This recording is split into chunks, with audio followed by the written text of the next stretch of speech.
Hello everyone, I am back with the promised video of Tiny Bunny, which for those of you who may not know what Tiny Bunny is, it's a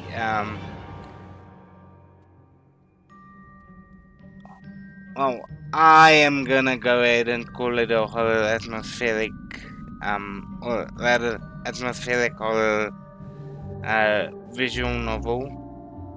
I have no idea where the name came from. But one of the nice things about this is the engine it is written in natively provides accessibility. And you can turn on the self-voicing just by pressing V, I believe. Hang on.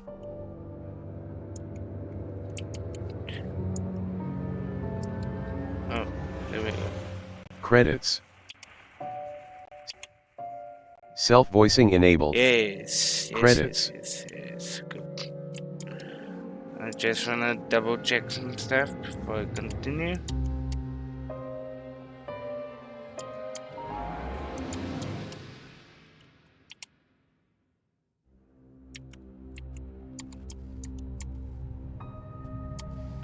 Alright.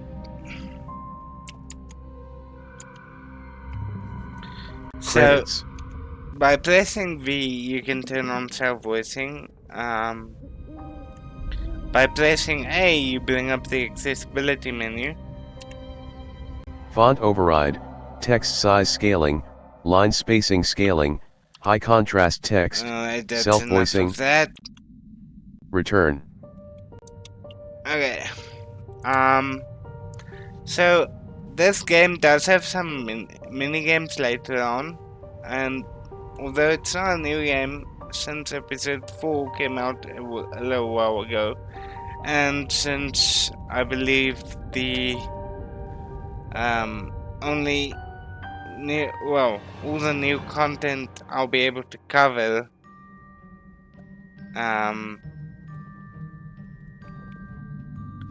is only coming out in around August.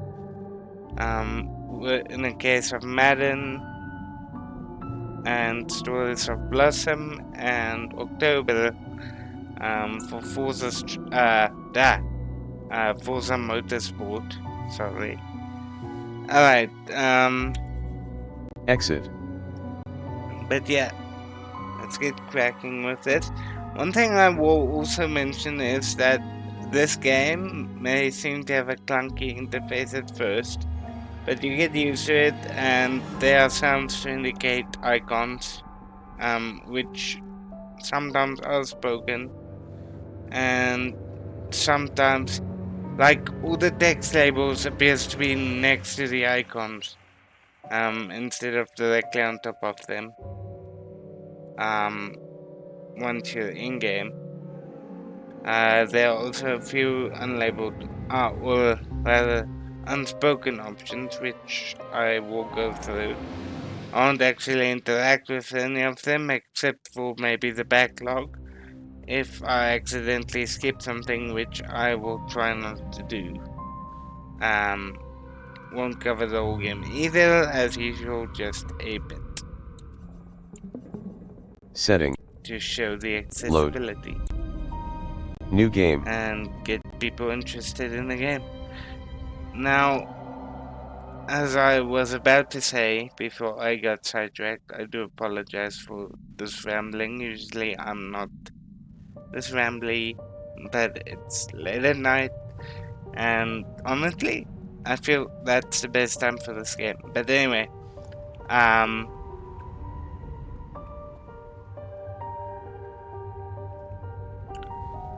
this game is voiced in Russian, so if you're blind and you want to translate the text, you have to go up and down. There was a time you could use Control to read the text without going up and down, but that no longer appears to be the case, as Control now acts the same as Enter, which I assume has something to do with renpy itself. It's been years since I've worked with the engine, but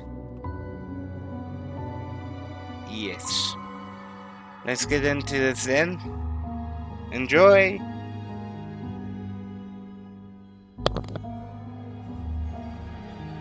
New game.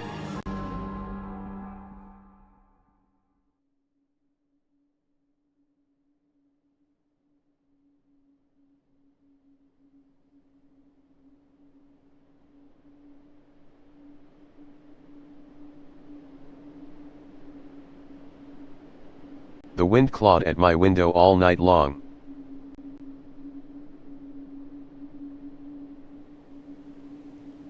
It wandered the fields and howled like a hungry beast. An endless song, weaved from all sorts of voices, shrill, gentle, sneery, twined in the air. They were shouting and laughing. And arguing about something. Someone was running through the snow while casting long shadows that would occasionally creep close to my bed. Our house had a mind of its own, the creaky old mind of a building that had seen a lot in its days and was seemingly trying to share its wisdom with the inhabitants. The lonely house faced the forest, and the dark green thicket gazed back with its hollow eyes. Rustling, whizzing, swaying back and forth. One could come out and stand at the edge of the forest to reassure themselves, there was nobody behind the crooked trees. Fuzzy silhouettes swaying in the wind couldn't possibly do any harm. It's just a play of light and shadow. Just a play. I knew it was just my imagination. I was already 12, after all. Still.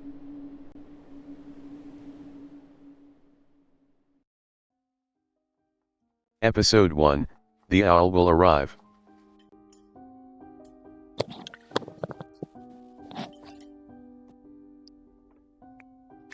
Also, before I proceed any further, there is a warning at the start of this which you'll get, which unfortunately was not able to capture due to my recording source, but it basically states that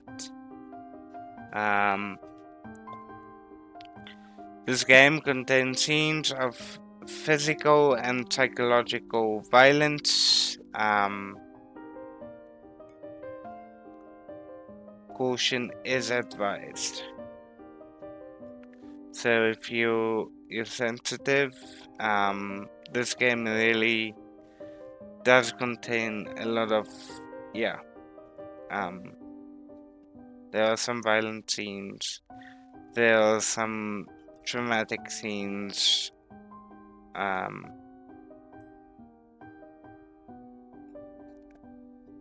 so just a word to the wise on that.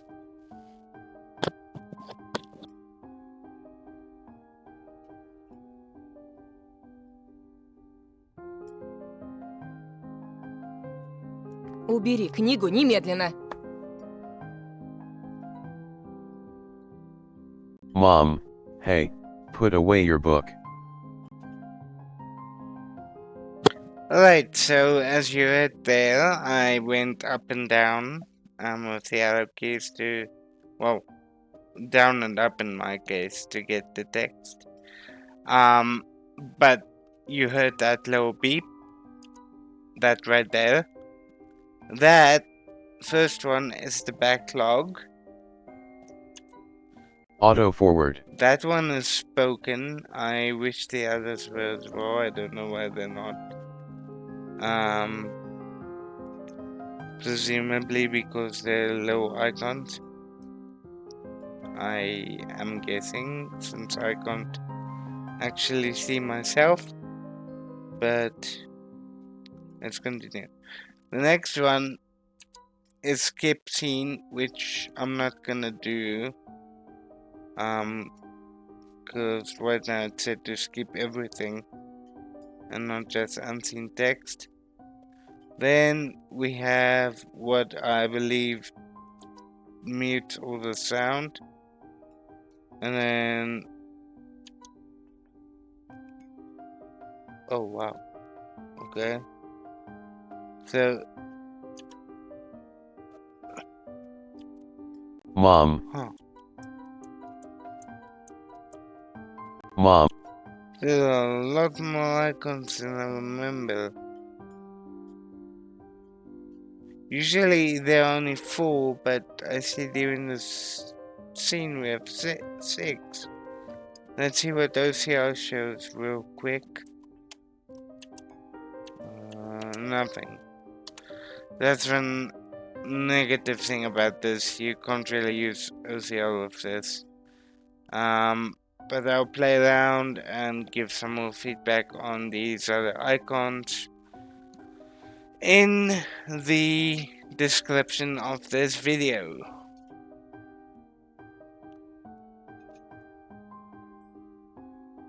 I don't want to take the chance of skipping over the imported text and breaking the upcoming atmosphere. Auto.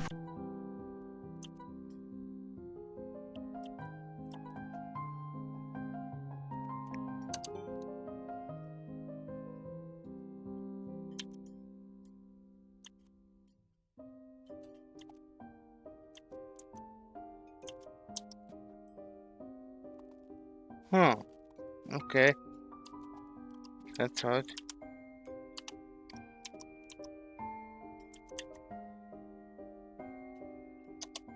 Mom, hey, put away your book. Okay.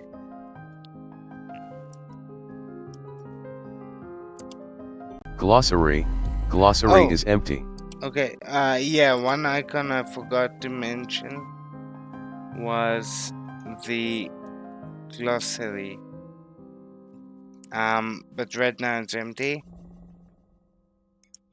Glossary is empty. So, Mom. let's go back.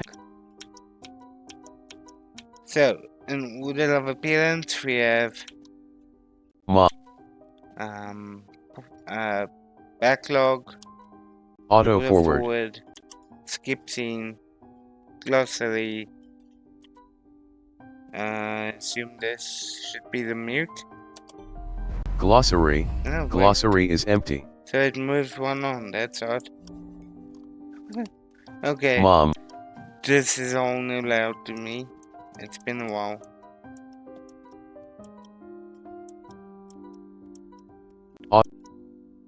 But yeah, Mom. let's proceed. Mom. Hide. Okay. I'm going to... sorry, I skipped ahead a bit. Basically, she just told us to put away the book. We said something back, but yeah. Alright. Let's continue. So I accidentally pressed Control there instead of Enter. Old habit start.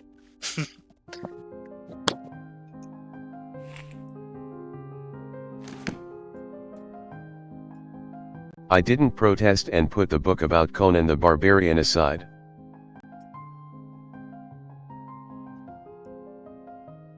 I was stuck on a line I couldn't understand after reading it 3 times anyway.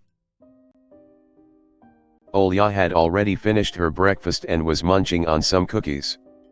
She was so enthusiastic she almost looked like your typical girl from commercials. Mom, you're not going anywhere until you finish all of it.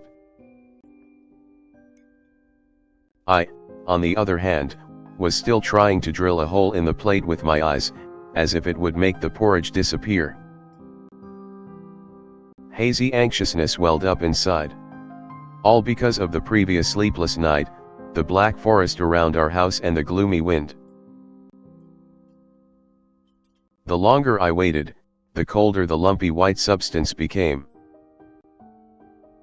It looked like a jellyfish from the Cousteau Odyssey. I love that show. I wonder how horrifying the bottom of the ocean is. Or how cold the black forest is at night. The spoon fell out of my hand. Mom showered me with a cold glare from her green eyes. Что я говорила? Mom, what did I just say? Я достану. Anton, I'll get it. I had 10 seconds to catch my breath before battling the nasty porridge once again. I felt around for the spoon. What is this, carved on the other side of the table? Karina. Ha, that's my mom's name. I guess she carved it out with something pointy when she was little. She sure was a rascal, damaging the furniture like that. She would scold me for a week if I did something similar, though. Should I remind her about it? No. She's been in a bit of bad mood lately. I imagined her being my age, sitting under this table. I wonder, was Mom afraid of the dark back then? Or the sounds coming from the attic? Or the thick forest? I imagined my grandma coming into my little mom's room, sitting at the edge of her bed, where Olya sleeps nowadays, and saying this in her soft, smooth voice. Тайга особое место, дитятка. Grandma, taiga is a special place, little girl. Она к тебе присматривается, принюхивается. Grandma, it's watching you closely, sniffing you out. Словно хочет понять, что ты за зверь такой. Grandma, trying to discern what kind of beast you are. Понравишься, в беде не бросит. Grandma, if you're a good sort, it won't abandon you in times of trouble. А будешь проказничать, схватит за бочок и утащит с собой под землю. Grandma, but if you're a bad apple, it'll grab you by the side and drag you under the ground. Тут и дело с концом. Grandma, and that would be it? Grandma was caring, she never fought with anybody, never yelled, never swore. Those were the times without the maddening screams until late at night, without smashed dishes and mutual accusations. Our parents used to love each other back then. I remember listening in on one of their conversations by chance. They were talking about Grandma getting prepared for her funeral. She had already bought a casket. And she called it her cute funeral box. It waited for its time in the closet. It was black, upholstered with meat-colored material on the inside. I saw it when my grandma was getting buried. The house didn't change since the time she was alive. Only all of the photos were gone. Glass-covered pictures with gray faces of my ancestors. They all had a dead, but watchful look in their eyes. I crawled out from under the table. Olya was done with her cookies, and was looking at my share like a sly woodland critter. I turned my gaze toward the frosted window. There were a lot of dark pines outside, but they didn't grab my attention. The pattern of frost formed a picture on the glass. Оля, гляди, лиса! Anton, Olya, look, it's a fox. Где? Olya, where? It looked almost like those optical illusion thingies they put on the back of student notebooks. A mixture of lines at first glance, but if you blur your vision a little bit and look under a certain angle. Да не на улице, на стекле. Anton, not outside. On the window. Смотри, вот нос, вот. Anton, look, here's the nose. And here's... Ну-ка, доедай.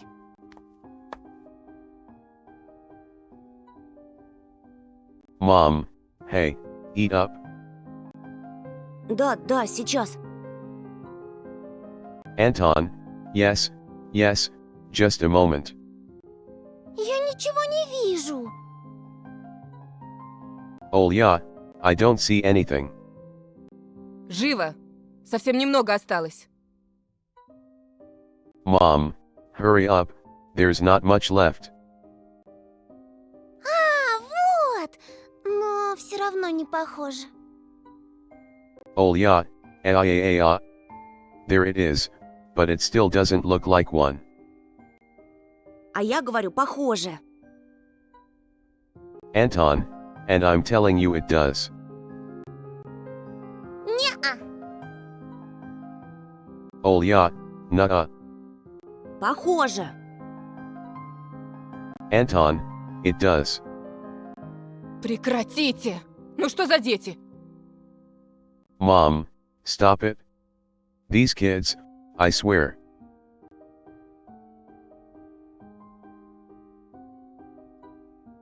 Mom. Now I couldn't see the fox either. It disappeared. Went away. Only the frosty patterns, similar to stretched out nettle leaves, kept creeping up the glass. My dad entered the kitchen with long, measured steps. I want to have a beard like his when I grow up. Mom would always ask, jokingly, come on, shave it off, it stings.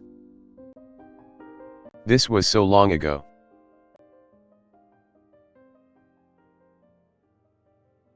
Nowadays, rumbling doors and witty comebacks were an everyday occurrence. Olya always covers her ears whenever she hears something like "What's the point in all this?" through the wall. "It's all for your sake," Dad would reply, "for the sake of our family." I always caught every sound in fear of hearing the most dreaded, the deadliest word that started with a D. Divo.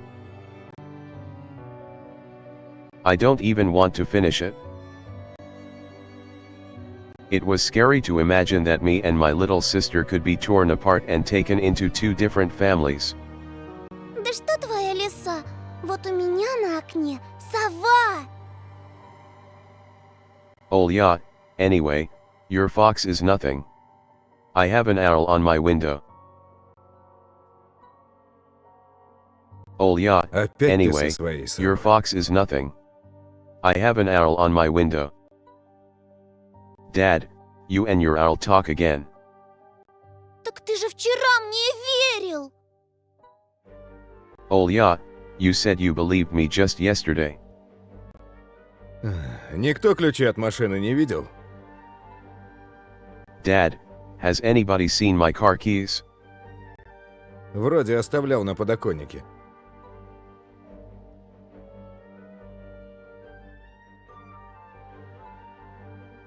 Dad, I remember leaving them on the windowsill. Вроде. Mom, right. Вроде оставлял, вроде нет. Mom, maybe you did, and maybe not. Вроде взрослый мужчина, отец 2 детей, а вроде... Mom, you're a grown man, a father of 2, and still. Перестань, пожалуйста, Карина. Dad, Karina, please, stop. Дай мне спокойно собраться. Dad, just let me get ready in peace. В корзине твои ключи, возле телефона. Mom, your keys are in the basket, near the phone. Огромное тебе человеческое спасибо. Dad, well, thank you very much.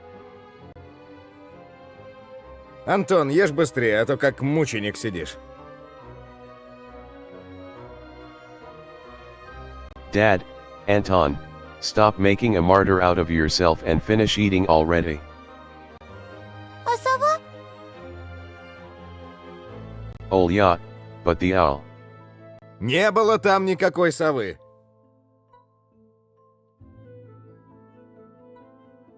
Dad, there was no owl. Была! Oh yeah, but there was one. Глазюки огромные! Во! И светятся! Oh yeah, it had JAAA on glowing eyes. Olya sprung up from the chair and placed her hands on her little face, imitating a pair of eyes with her fingers, the size of an apple each. В прошлом году бабай в шкафу, сейчас сова?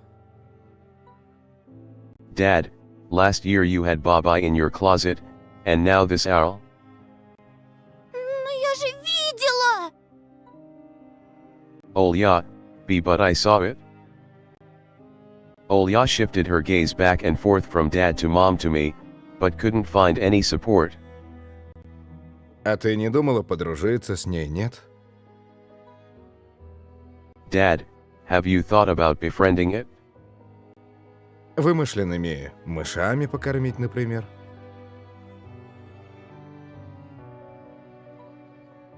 Dad, you know, like feeding it with imaginary mice? Не подначивай ребенка. Mom, don't bully our girl. Просто мала еще, и спать одна боится. Mom, she's just afraid to sleep alone because she's still little. Olya pouted her lips in rebellion and rushed into the hallway. The staircase that led to the second floor creaked. Mom gave Dad a strict look. Oh, that look in her eyes. It's so uncomfortable to be pinned under it.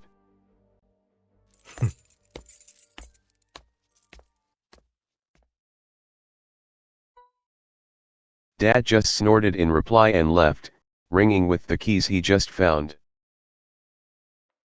A minute had passed and the theme song from The Little Mermaid echoed through the house. A minute.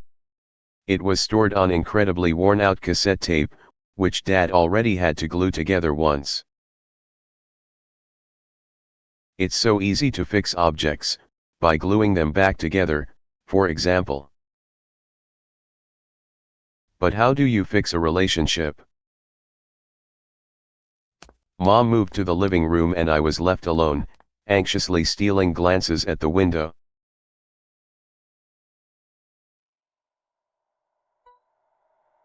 Olya had trouble sleeping ever since we moved to this house. She would toss and turn or curl up into a ball under her blanket. Sometimes she would jump up in the middle of the night and turn on the VCR. Cartoons helped to take her mind off all the troubles we had with the move and our parents. And then Olya said she saw that giant flying monster outside her window. She became obsessed with it. Our parents did everything in their power, they tried every little trick to get rid of those ridiculous fears. Olya refused to sleep alone and didn't believe that the owl was just one of her nightmares. After last night, I was unsure what to make of my sister's words, what to think of it myself. Can nightmares be infectious? That night I couldn't get a wink of sleep and ended up thinking of what to expect from my new school. There were a couple of days left before the beginning of a new term. My imagination drew long twisting hallways that led to a classroom full of kids. But all the students behind their desks were simply dark figures, cut out using a template. Circular holes gaped in the middle of their faces, and pairs of eyes blinked inside those holes. Their cruel glares, filled with icy sneers, made me shiver from head to toe. Will I survive here? Won't they gang up on me and beat me down? The damn school can burn for all I care.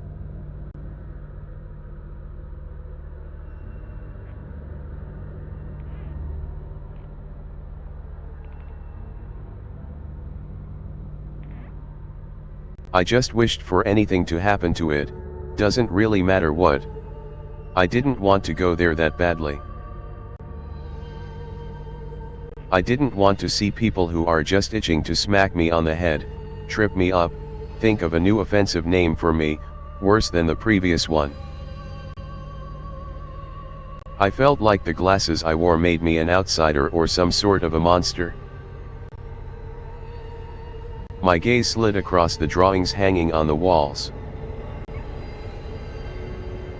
I couldn't consider myself a great artist, but Olya begged me to hang them. Drawing was the only thing that made me happy as of late. The small circle of friends I had also enjoyed my paintings. And they promised to call me from time to time. Sometimes I imagine Mom picking up the phone and saying in a cold voice, "You've got the wrong number." Or, "Anton is not around." Anton is not around. I imagined my future classmates lying in their beds, just like me, listening to the howls of invisible werewolves outside their windows. Maybe my new classmates will like me after all. But who would ever like a boy with thick glasses? I mean, my dad used to wear glasses when he was little. And now he's married to the most beautiful woman on the planet, my mom. The house creaked, pressed by the wind. The condo we used to live in, a 9-floor concrete building, buzzed with the neighbor's drill, mumbled with a TV set from behind the wall, cried like a baby from the big family next door. Our current house, though I can't really call it new, was completely different. It was silent and easygoing during the day. Its shadows lay dormant in the corners, on the closet cobwebs, and under the stairs. But they all woke up during the night. Something was watching me from every corner. Almost as if the old photos of my deceased family, with their ashen eyes, were hanging on the walls in place of my drawings. The floor was squeaking, rusty drains were moaning, the attic was occupied by noisy drafts. One could think the house was performing some sort of demonic melody. And then I realized I was, in fact, hearing music. It was already playing for a good while. Somewhere at the edge of my perception, I could hear a flute. It was mixed in with the sound of the wind, of the creaking old house, and my thoughts too. I stood up and rushed to the window. I wanted to reassure myself that this music was nothing more than a product of my imagination. It's not like someone is playing it there, amidst the cold snowy night, Right. Open. Open.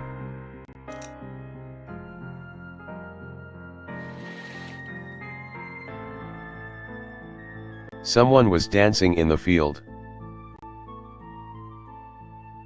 Black silhouettes I could barely make out, with the dark forest as their backdrop. They jumped around, basked in moonlight, bumped into piles of snow, rolled around and crawled on all fours. Stories about wolves playing under the moon came to mind. But these were clearly not wolves. They stood upright at times, circled around holding hands and whipping up snow, disappearing into the shadows for a brief moment and then coming back. Something bizarre was going on. Shadows dancing in the starless abyss made my imagination go wild, making me anxious at the same time. Suddenly, the music had stopped. The dancing shadows froze in place and, I could swear, pierced me with their eyes. One of the silhouettes immediately parted from the bizarre shadow carnival and sprinted across the field with giant leaps. It glided on squeaky snow without leaving any prints until it was devoured by the pitch-black shadow of my house, which became even darker and thicker. My heart was jumping around like the bird inside a cage. I shut the curtains with a swift motion and stepped back toward the bed. They saw me. A freezing torrent of fear washed over me. I stood in the middle of a perfectly dark room and listened to some unwanted guest move and scrape around, looking for an entrance. The sound moved to the right, then circled around the house. Now my guest should be at the front door. I jumped into the bed and covered myself with the blanket as if it could protect me. The shackles of fear locked my muscles. I remembered the funeral, my grandma lying there, hands crossed on her chest, her facial features sharp like that of a tin doll. Ants running up and down the legs of chairs that held my grandma's casket. I imagined those little creatures climbing up her head and pulling up her eyelids with their tiny legs. Then her wrinkly eyeballs would once again move inside their sockets and she'd be able to see her grandchildren. I was chanting the spell she taught me throughout the whole procedure.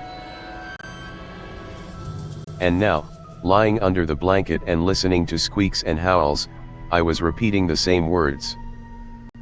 На острове Буяне, в синем океане, стоит домовина, в ней сало и глина, волосы седые, чертям еда, раба Божьего Антона не тронут никогда.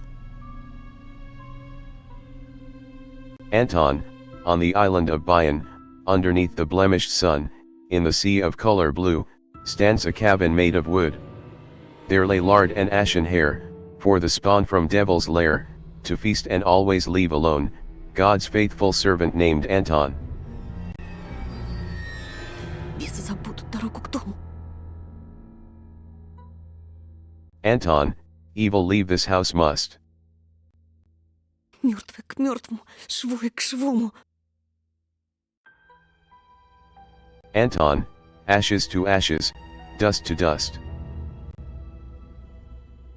Bizarre sounds had disappeared. I cautiously peeked out from under the blanket and saw curtains waving around like a hanged man. And then the night doused me with a new portion of boiling terror. The sound scratched at my eardrums. In reality, something or someone were scratching at the front door, hurriedly clawing at wood, demanding to be let in. The door was shut. Dad had become very cautious recently, so he installed a sturdy lock. I remember him staring at the forest intently as if he was looking for someone. Мертвая к мертвому. Anton, ashes to ashes. Живое к живому. Anton, dust to dust. I hugged my knees, placing my chin between them, and drilled the door with my eyes. It was so flimsy and weak before the might of darkness. And then,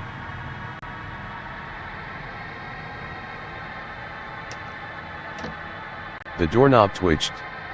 Slightly. Then it turned halfway. Once.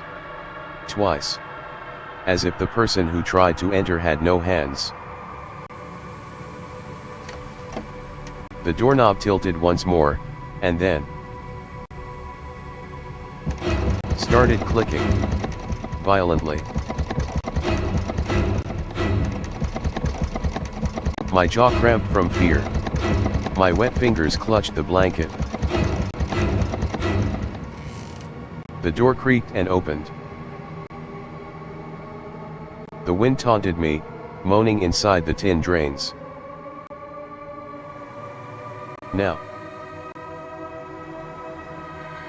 Now you'll see. The door was wide open. The darkness writhed inside the carnivorous mouth of a doorway.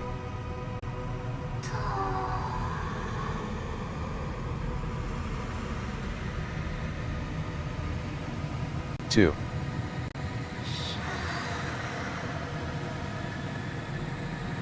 Shea. It was as if the night itself was calling out to me, flapping its black wings and squeaking with rusty hinges. I was trembling, ensnared by the web of darkness that hung in the corners of my room, waiting for the one who weaved it to come out of the gaping black hole.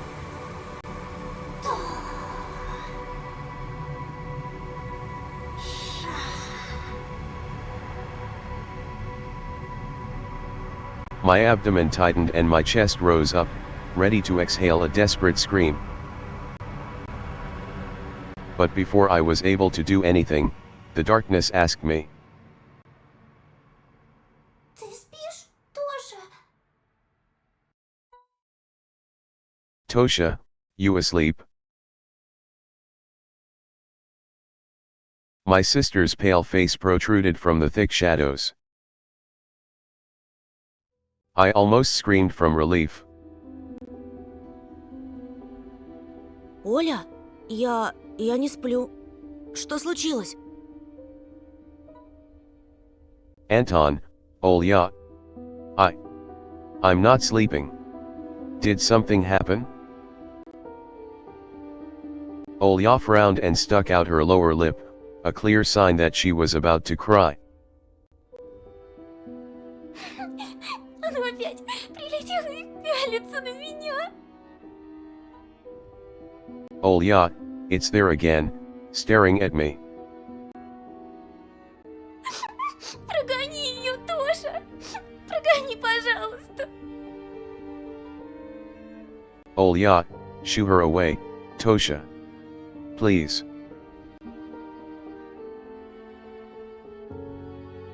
Я так боюсь.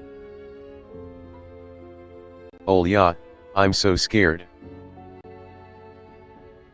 The fear that was tormenting me just a minute ago crawled away and hid somewhere in my stomach. I needed to calm Olya down. Это был сон, глупая. Не пугайся. Сны не кусаются. Никто тебя не обидит. Anton, it was just a dream, silly. Don't be scared, dreams don't bite. No one's going to harm you. Olya sobbed. She was trying her best to believe me. But was I sure myself? У меня есть идея. Anton, I have an idea. а пойдем к тебе в комнату, видик посмотрим. Спящую красавицу, например. Anton, let's go to your room and watch the video. Sleeping Тебе же Beauty, нравится этот for мультик? example. Anton, you like that cartoon, don't you? Почему у спящей красавицы принца у меня эта страшная птица? Olya, why does the Sleeping Beauty have a prince and I have this scary bird? That question took me by surprise. That question Ладно, took me by давай посмотрим surprise. Золушку. Anton, alright, let's watch Cinderella. My thoughts became tangled, fuzzy.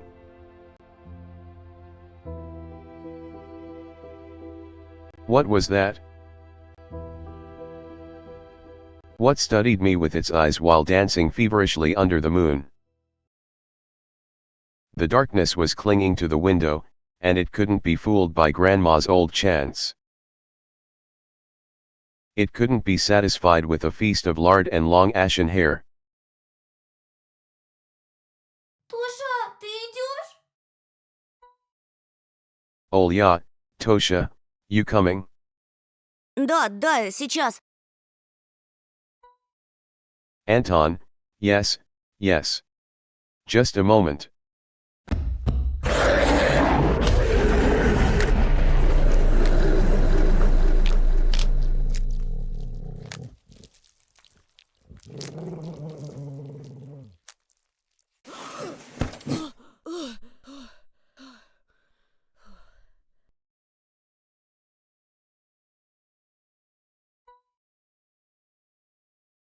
That's why I didn't want to laugh at Olya and her owl in the morning.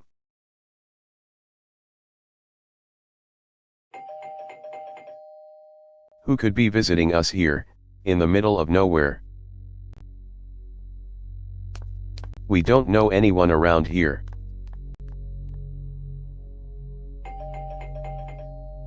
So persistent. I felt extremely unsettled just from a silly thought that our morning guests could have come from the woods. I could barely hear voices coming from the front door. My mind was urging me to hide. In the closet. Under the table. Behind the curtains, where Olya always hides. Тоша, подойди-ка сюда. Mom, Tosha. Come here. I felt like kettlebells were tied to my feet, but still dragged them toward the hallway. A couple of policemen towered over me in the doorway. They smelled like frost and worry. My mom always winced and grumbled the moment she saw patrol cars, worse than bandits. At the moment, though, she looked somewhat confused. Здравствуйте. Anton, hello. The senior officer, who wore a grim expression, nodded. Тут мальчик вчера потерялся, Вовой зовут. Mom, a boy had gone missing yesterday. His name's Vova. Глянь, пожалуйста. Ты его не видел? Mom, look at this, please. Have you seen him? The policeman held out a photograph to me.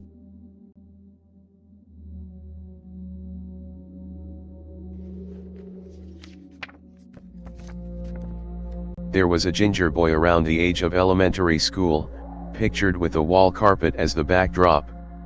He had a striped cat in his hands and wore a wide smile. Нет.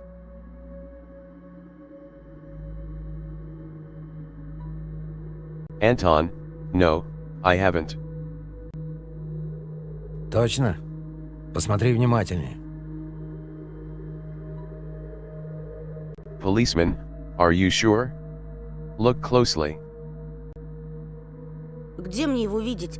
Я тут никого не знаю, да и из дома-то почти не выхожу. Anton, where would I see him? I don't know anyone around here, I barely leave the house. А может, видел в окно? Policeman, well, maybe you've seen him from the window? Да, у тебя ведь окна на лес. Mom, that's right. Your windows look straight at the forest, don't they? The window. Нет, не видел. Anton, no, I haven't seen anything. Ясно. Policeman, I see. He sounded tired, but his eyes. His stare, long and heavy, was full of suspicion. I squirmed unwittingly under the weight of guilt, which his giant shadow cast over me. The policeman finally tore his eyes from me and glanced over the hallway, the stairway, and the cracks in the ceiling, which I haven't noticed before for some reason. Вы, кстати, как на новом месте? Попривыкли уже? Policeman, how do you like your new place, by the way? Getting used to it? Понемногу, только вот дочка маленькая по городу скучает. Mom, bit by bit. It's just our little daughter misses the city a lot. Скучает, значит. Из местных вас никто не беспокоит? Policeman, misses the city, huh? Have the locals been treating you well? Все хорошо, спасибо. Mom, yes, everything is all right, thank you. The policeman pierced through me one more time with his brown eyes. My head started spinning. Может, вам помочь как-то? Anton, can I help you somehow? I asked that in a shaky voice to look like a polite boy and to end this unpleasant conversation sooner. Я вот стою и думаю. Policeman, now that I think about it. Ты, малец, на племеша моего похож. Policeman, you look just like one of my nephews, little fella. Шустрый парнишка твоих лет. С такими же окулярами. Все книжками зачитывался. Детективами. Policeman, he's a witty boy around your age, wears the same type of goggles, haha. Always engrossed in reading those mystery novels. Когда летом погостить приезжал, говорит, что в школу милиции мечтает поступить. Policeman, told me he wants to enroll in police school when his family visited this summer. Как я. Хотел людям помогать. Смекаешь? Policeman, wanted to help other people, just like me, see. I felt uncomfortable. As if a distant relative, and not a police officer, stood before me. Ох, ребятушки. Policeman, you know what? Сидите-ка вы лучше дома. Не ввязывайтесь ни во что. Жизнь сейчас совсем другая пошла. Policeman, little boys like you should stay at home, steer away from trouble. The times have changed so much. Mom interjected in a cold voice. Мне ли не знать? Mom, you don't say. Ну да ладно. Policeman, well then. Ты, Антон, в каком классе учишься?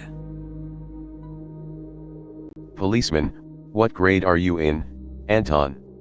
В 6-м. Anton, 6th. Друзей ты на новом месте еще не завел? Policeman, have you made any friends here so far? Пока нет. Я только после каникул в школу пойду. Anton, not yet. I'll be going to school for the first time after the break. Тогда вот вам на всякий случай мой номер. Звоните, если узнаете что.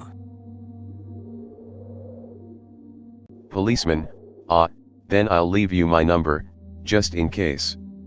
Call me, if you have any new info. The policemen were gone along with their shadows, the smell of cheap cologne and the photo of a smiling boy. His face still stood before my eyes. I wondered what it was like for him, being all alone there. For some reason, I thought of the forest, swaying in the wind. What did his poor parents feel? And what would my parents do if I'd gone missing? Would they cry and thrash around hysterically? Or would they accuse each other, like they always do, and forget about me, eventually? Мам, а Вова этот в нашем лесу заблудился? Anton, Mom, this Vova. Did he go missing in our forest? Выходит, что так. Бедный ребенок. Mom, seems like it. Poor child. I looked out the window, at the road. The police UAZ drove off toward the village. The officer's nephew came to mind when I was splitting off old paint from the windowsill. I remembered all the teenage mystery novels from the Black Kitty series I've read this summer. Your average boys and girls investigated all sorts of mysteries there. They looked for clues, spied on suspicious people. And after a set of amazing adventures, bam!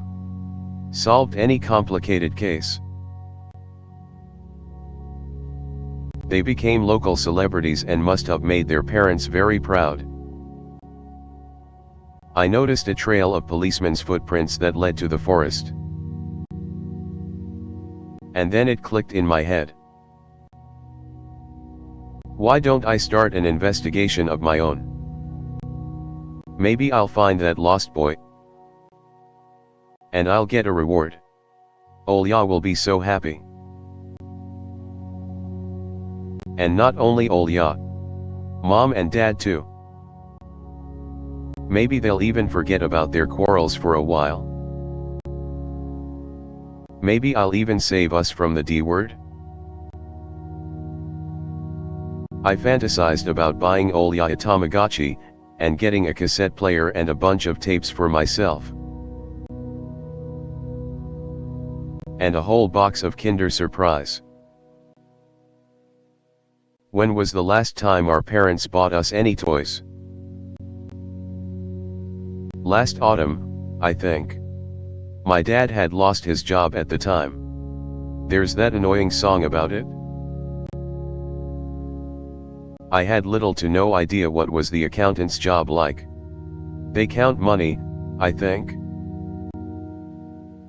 Neighbors used to envy us. But nowadays Mom and Dad barely had money to afford sweets, and Dad would always divide a single chocolate bar between me and Olya. Sometimes I gave her my share, too. No matter how much I wanted to eat sweets, she was still just a pipsqueak. I couldn't wait to go out, looking for clues. Пойду погуляю. Anton, I'm going outside. Ага, сейчас. Mom, yeah, right. Чтобы потом милиционеры с твоей фотографией по домам ходили? Mom, you want the police to go around with your photograph next? Лес вон какой густой. Mom, the forest is so thick. А если мальчика звери дикие утащили? Или того хуже? Mom, what if the boy got snatched up by wild animals? Or something even worse? Even worse, echoed through the hallway. Да я рядом буду, в лес не пойду. Anton, I won't go far. I'll stay away from the forest. Что я тебе сказала? Мне дважды повторять.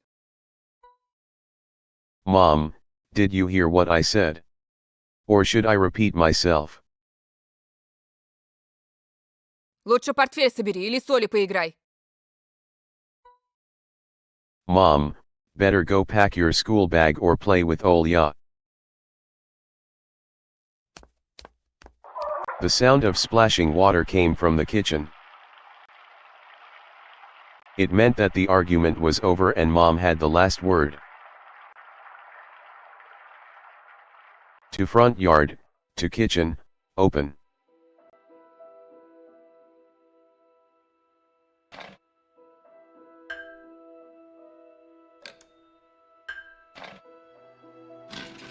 Mom's peg top. A family relic.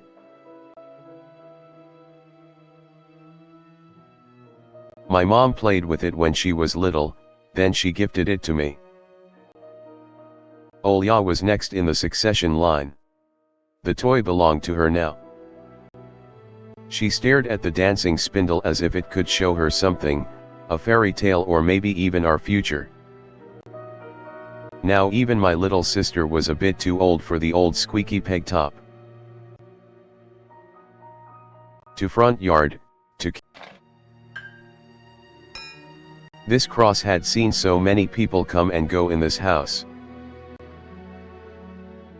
It was black as if it absorbed all human sin from the long years it was hanging under the ceiling. After Grandma died, Mom was going to take it off and hang a horseshoe in its place as a lucky charm. But she cut herself with the cross sharp corner and almost fell from the step ladder. Dad called it a sign from above and ordered the cross to be left alone in its rightful place. To front yard.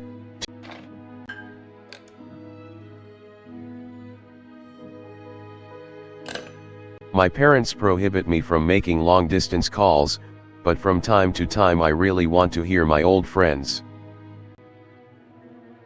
Sometimes I would just pick up the phone, listen to the low hum of the zoomer and the distant crackling, imagining the wind howling in the ice-leaden cords. To front yard.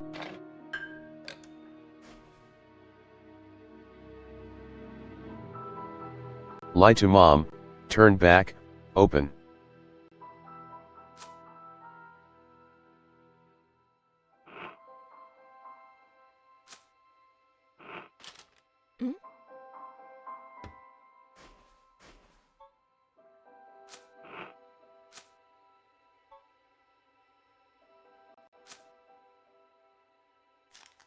The decrepit and stain-covered calendar was once my favorite form of entertainment in Grandma's house. I remember waking up and running to the kitchen so I could tear off yesterday's leaf first thing in the morning. As if the coming day would get lost in the taiga forest without my help. One day closer to New Year's. One day closer to Grandma's funeral. I haven't touched this calendar for years now. Since the time they started writing dark and spooky death chants that only made me gloomy instead of funny proverbs and superstitions, to be exact.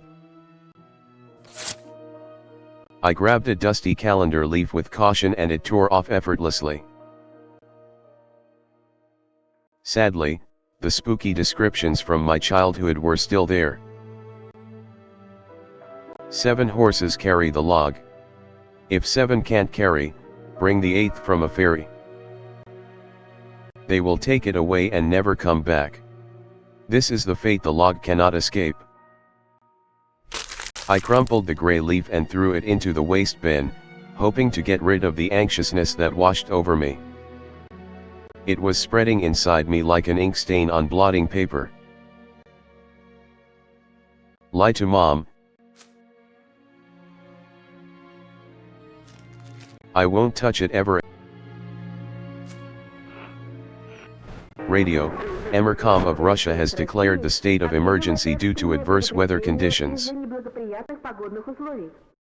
Radio, according to the weather forecast, a cyclone is moving toward the region. Expect heavy snowfall, blizzards, and snowdrifts on the road. Radio, keep your eyes open and take care of yourself. Lie to mom. I took a peek at mom's crossword. She would get very angry when someone gave her advice, so me and dad faked knowing the answer and being about to reveal it all the time. I smiled at that fleeting thought. Vertical. 9 letters. The name of the Philistine deity that protected them from viper bites and had a nickname, the Lord of Flies. Vertical. Second letter is E.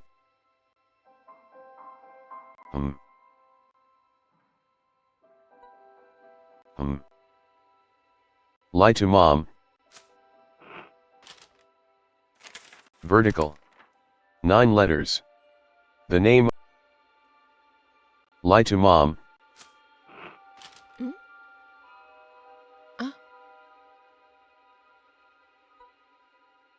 It was difficult to lie to mom, but there was no other way for me to run away from home. Мам, там что-то с телевизором случилось. Anton, something's wrong with the TV. Картинка какая-то тусклая и экран весь в полосах. Anton, the picture is dim and there are stripes all over the screen. Mom's face became visibly distorted. Без ножа меня режешь. Дострелялся в уток своих. Mom, you're killing me here. So, have you had enough of shooting those stupid ducks now? Говорила же, посадите мне кинескоп своей приставкой. Mom, told you the kinescope will go dim because of your console. Где мы теперь мастера найдем в дыре этой, а? Mom, where will we find a TV technician in this hole, huh? Может быть, просто настройки сбились? Anton, maybe it's just the settings. Сходи, посмотри, пожалуйста. Anton, please, go see for yourself. Нормально же работал с утра. Mom, strange, it worked fine in the morning. Из-за снегопада, наверное, неполадки. Anton, maybe the snowfall caused it? Mom rubbed her hands clean on her apron and went to Olya's room. Turn back, open.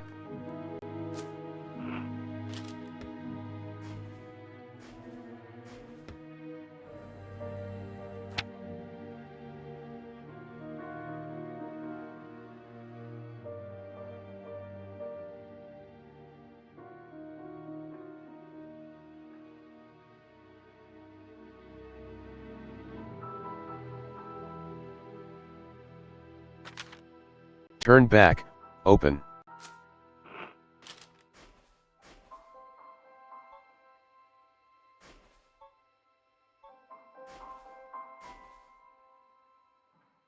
To front yard.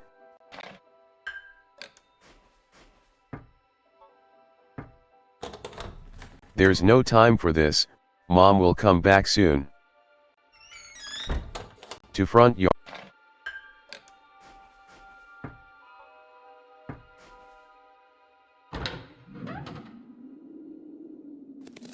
I opened the front gate and went into the field. carefully, so Mom wouldn't see me from the window.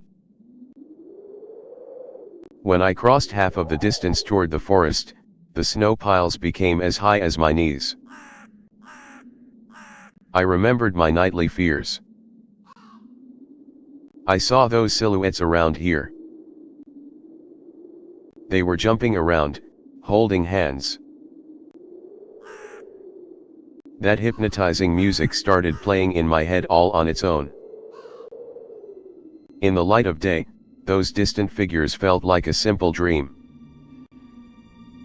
The sun turned my nightmares to ash, but the aftertaste was still there. And a barely audible whisper in my head. Blurry and almost kind. Everything was silent. So silent I felt like the world was totally empty. No ground, no sky, no parents, no Olya. The time reached its limit, a one-way trip that ended at the forest's piney stockade. Sometimes silence was much scarier than any scream. Our parents would scream at each other while arguing, and both me and Olya turned to stone, listening to them. But then always came the ringing silence. Our apartment became numb a couple of days before we departed. It was hard to remember the last time Mom and Dad joked around, laughing, or spent time together, almost like all of it was in a previous life. When they kissed with Olya present, she always frowned and snorted in a funny way. But one day it all changed. Something important had left our home. And something scary filled the remaining void. It was as if a fire broke out, and our parents were hurriedly packing our belongings, trying to save themselves and us. From who though? From the people with dead cold eyes, who sometimes visited us in our previous home. The eyes that only saw balls of worms on the black ground in everything. And somewhere far away a siren was going off, trying to warn us of the coming menace.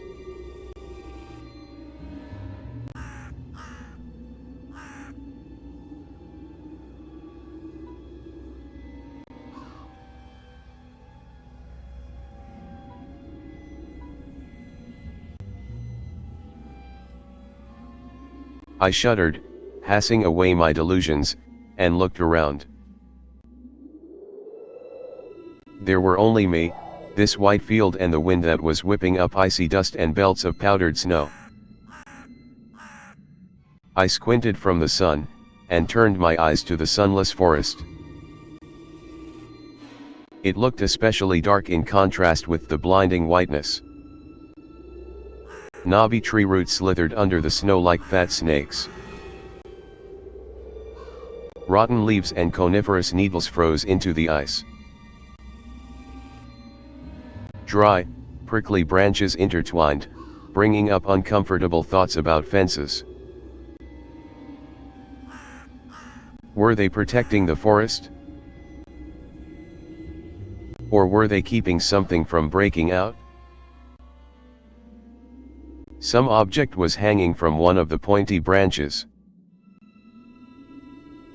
I tried to get closer, drowning in snow, and when I almost got to the edge of the forest, I saw a knitted mitten. It looked like a wounded bird among the hungering semi-dark. Should I take it to the police?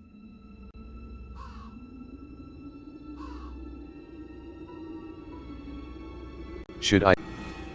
Their senior officer looked gloomy, but he still reminded me of Captain Casanova from my favorite TV show called The Streets of Broken Lights. He was also always anxious, with a tired look in his eyes, but still brave and strong. Will this mitten help them find the lost boy?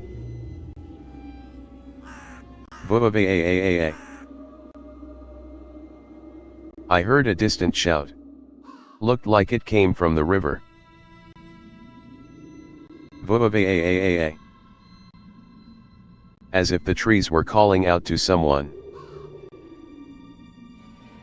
Vova. Resounded closer to me. Someone was standing there, behind the trees. Hiding. Vovat. I knew someone was looking for the lost boy, but still. Something was unsettling about that figure. Its stillness, how it was bent unnaturally toward the ground. Its blackness. There's no one there. Just branches and roots. It's all just my imagination. A nearby bird flapped its wings loudly. A shadow split from the tree and disappeared from my sight. I looked away for just a moment, but when I turned my gaze back to the same place, it was gone. So it was my imagination, after all. Silence reigned for a painfully long time.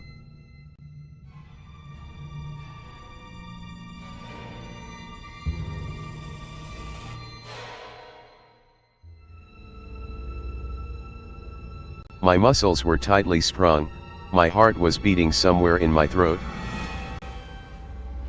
Any noise, any little movement, any small whisper from the thicket and I'd sprint. But nothing of the sort happened. I looked at the mitten once more. I looked. Take, run away. Take, run away. Lumps of snow fell from the branch and that reminded me of the sound soil makes when you throw it into the pit, on top of a casket. I immediately felt dizzy, as if I was balancing at a precipice. I slowly backed away from my finding.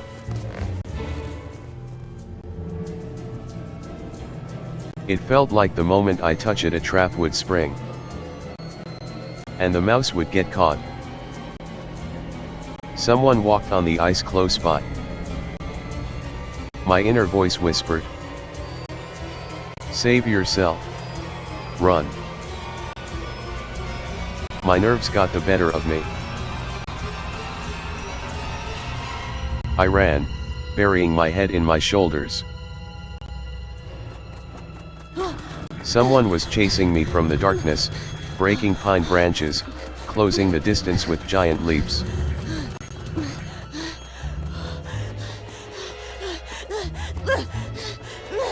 Snow was slowing me down. Crazy thoughts flew through my mind. I'll get caught. They'll get me. I'll get dragged into the thicket. But there was one more voice, probably one of reason. You can do it. I heard an animal roar behind me.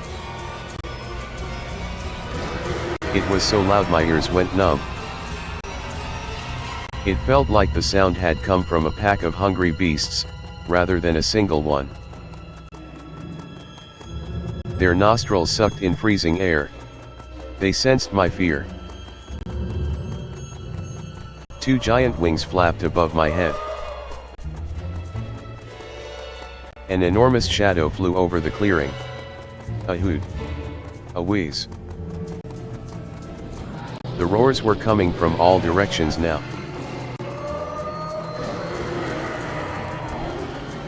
From the dried up raspberry bush. From twisted pines. From under the windfall. Hurry, run. Don't look back. It felt like I was inside a nightmare. The snowy clearing became viscous like quicksand. I was stuck in place. I pulled my leg from the mushy trap just to be caught in a new one, even deeper than before. I continued to drown, sinking deeper and deeper with every desperate push. Was snow ever this sticky? I screamed in horror after realizing this wasn't snow. Someone or something in the snow pile was clutching my pants. I gathered all my strength and rushed forward. The pressure on my leg was gone, my boots slipped out of the hole and my soles were on a hard surface again. I reached a clear path with one jump and from there, ran to my house. Its gloomy facade didn't look threatening now. That house was my line of defense from the shadows that flapped their wings and the creatures that were hidden under the snow. I tripped over the doorstep and smashed into the door. In all my hurry, I still managed to notice the claw marks. As if a dog was striking the wood with its paws, demanding to be let in so it could escape the cold. I hadn't noticed these marks when I was leaving. The heartbeat in my ears was much louder than my surroundings. I couldn't hear whether someone was following me or not. What if they were already in our front yard and Mom had locked the door? Drowning in fear, I pulled on the doorknob and it obediently gave way.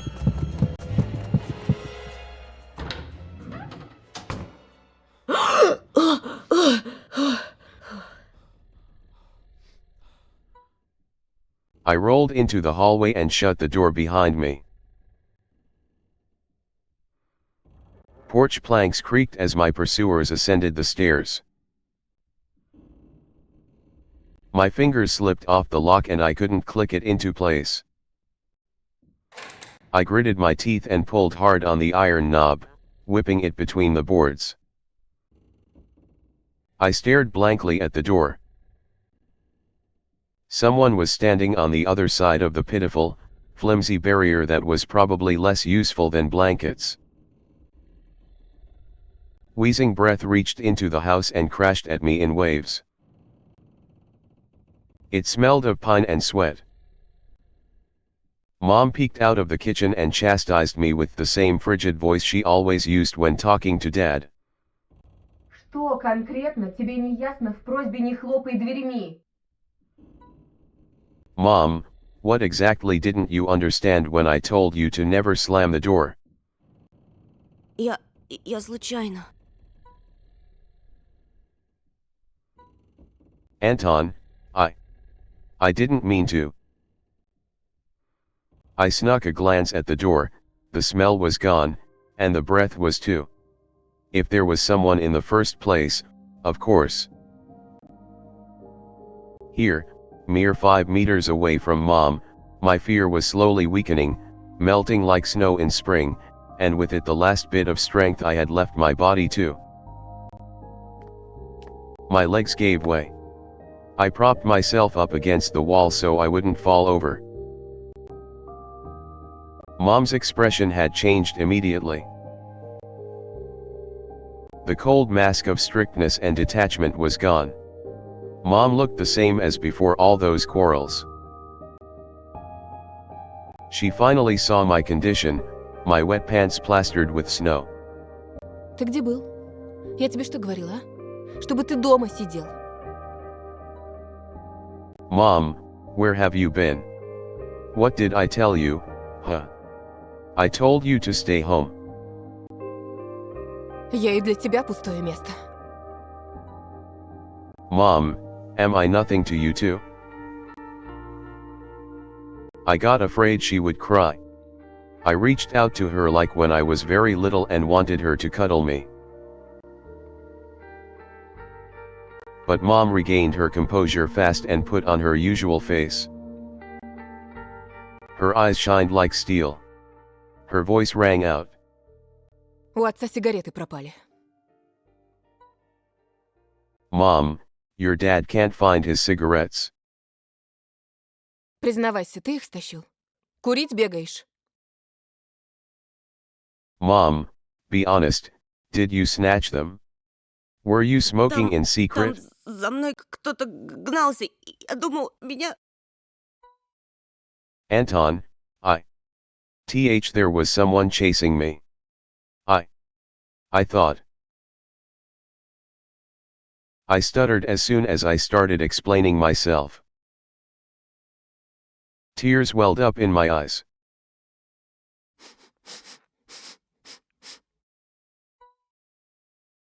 Mom leaned toward me and sniffed my clothes like a beast, searching for the smell of tobacco. Then she squinted her eyes in suspicion and looked into the front yard. Her expression changed in an instant and she covered her mouth with her hand. Гляди, вон же они. Прямо у забора. Mom, look, over there. At the fence. My heart started thumping as if I became prey once again and my pursuers were following me in the field. I could swear that I've heard something scratch at the door. Just like in my nightmare. Mom beckoned me with her finger and I gathered all my remaining bravery to look into the kitchen window, facing my fear. I could barely discern some hairy silhouettes swimming in snow through the icy winter patterns on the glass. Dogs? Just a small pack of strays, with no name and owner, barely reminding of the hungry monsters that live on the edge of the forest. Божечки, ты их испугался? Да они сами тебя перепугаются, Антон. Mom, oh boy, were you scared of them? I think they'd rather be scared of you, Anton.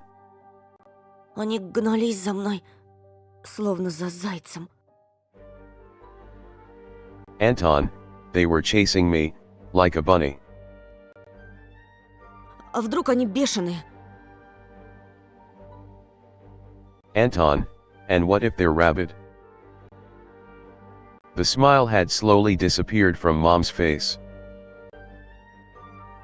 Now she looked at the dogs as if it was her first time seeing them. Что если они нападут на Олю? Mom, what if they attack Olya? Мам, Anton, Mom. Вот бы твой отец их всех перестрелял. Mom, I wish your dad could just shoot them all. мама, они живые. Anton, Mom, look. They're alive. А что? Mom, huh? What?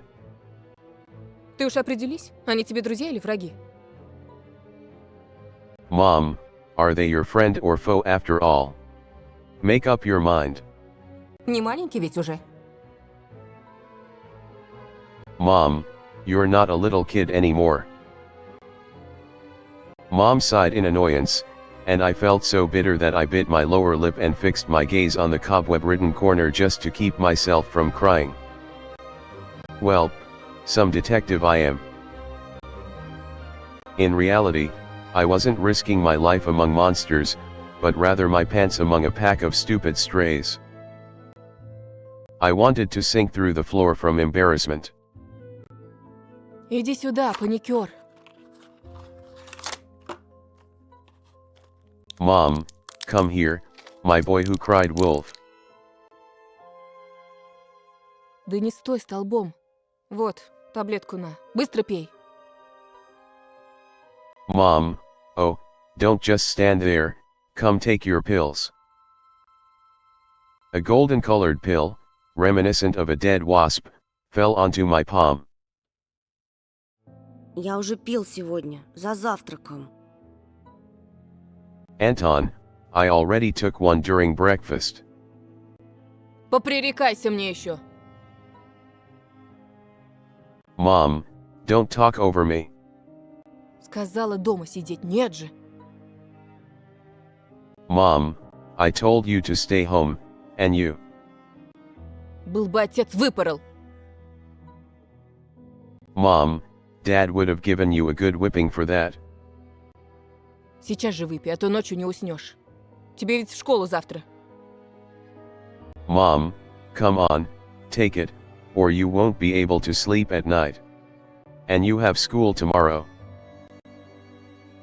So I had to swallow the bitter medication, drinking it down with similarly awful water that gave off a taste of chlorine. Maybe it wasn't Vova's mitten. Maybe it wasn't a mitten at all. Just like the forest monsters. And Olya's owl. Am I going mad? What's happening to me? Either the pill had an immediate effect, or my overexerted brain didn't let fear inside anymore. Serenity washed over me, bringing yawny indifference along with it. Антон, выпил? Можешь, если захочешь. Mom, Anton. You done? See, you can do it when you try. Раздевайся. Уснул, что ли? Mom, take off your coat. Are you asleep? Нет, мам, просто задумался. Anton, no, Mom, I was just thinking. Интересно, о чем же? Mom, what about, I wonder? Так, глупости всякие. Anton, it's just something silly. Mom scrutinized me with suspicious eyes. As if she wasn't sure she was looking at her own son and not some doppelganger that came from the forest. Точно все нормально? Mom, is everything all right? У тебя такое лицо было, когда милиционер про окно спросил. Mom, you had the exact same expression when the policeman asked you about the window. Все нормально, мам. Anton, I'm all right, Mom. She heaved a deep sigh. Хорошо. Mom, fine. It seemed like the house had changed. The sofa's fabric had become discolored. Fingerprints appeared on the bathroom tiles. The light bulbs also felt different, dimmer and yellower. Even the saliva inside my mouth had a different taste. A melody from Aladdin could be heard from the upper floor. Olya was done rewatching her favorite Little Mermaid episodes and switched to other tapes. I slowly changed into my home clothes, stopped before the sink and studied my reflection in the mirror, like I was trying to solve one of those spot the difference puzzles. Then I went upstairs. Jafar's and Yago's voices died down. I walked past Olya's bedroom and slipped into my own. Open.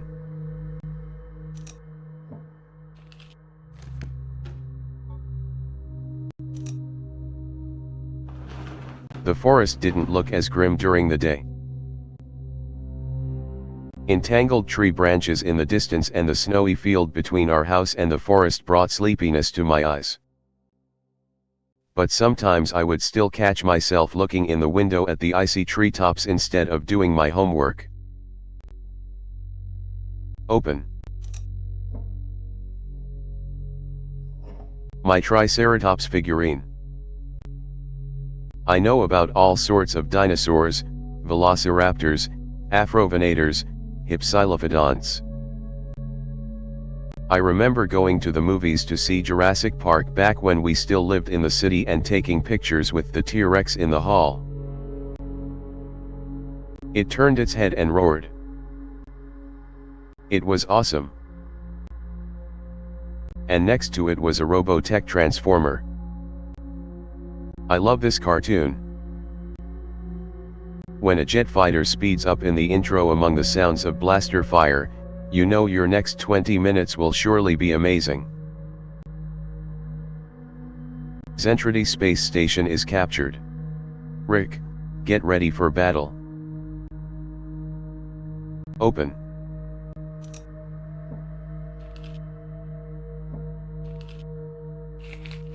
I've dreamt of becoming an artist since Dad bought me my first comic book.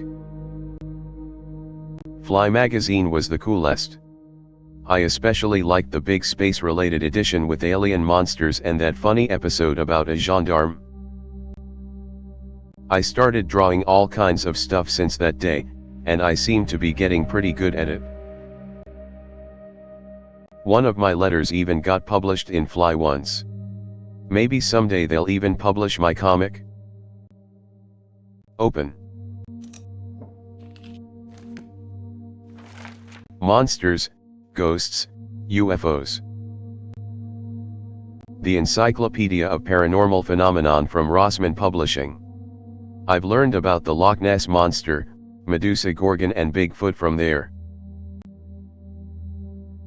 Olya is always scared of the book. She could barely handle sifting through the monster and alien sections with me, but the middle part where they start to talk about ghosts really freaked her out. I even remember hunting ghosts after I'd read that book. I measured the distance between items on my table every evening and checked if they moved due to some supernatural force come the morning. They didn't. But to be honest, what was I expecting? To meet Casper the ghost? Open.